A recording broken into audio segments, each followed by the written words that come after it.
زندگی سادہ اور مختصر ہونی چاہیے، ورنہ قیامت کے دن حساب میں بڑی پریشانی ہوگی۔ شکست کھانا بری بات نہیں، شکست کھا کر ہمت ہار جانا بری بات ہے۔ اسلام کے بعد مومن کے لیے مغفرت اور عافیت سے بڑھ کر کوئی نعمت نہیں ہے۔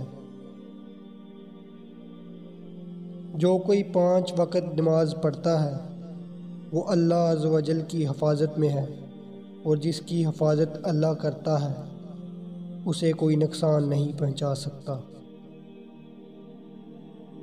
جس پر نصیحت اثر نہ کرے وہ جان لے کہ اس کا دل ایمان سے خالی ہو چکا ہے۔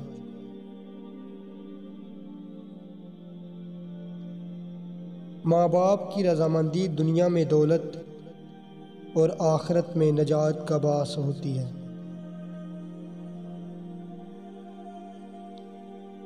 مجھے نئے کپڑوں میں دفن نہ کیا جائے۔ نئے لباس کے مستحق وہ ہیں جو زندہ اور برہنہ ہیں۔ وہ عمل جو بغیر علم کے ہو اسے بیمار، اور وہ علم جو بغیر عمل کے ہو اسے بیکار سمجھو۔ وہ شخص نہایت بدبخت ہے کہ جو خود تو مر جائے لیکن اس کا گناہ نہ مرے۔ آنکھ دل کا دروازہ ہے، آنکھ بند کر لو، تمام آفتوں سے محفوظ ہو جاؤ گے۔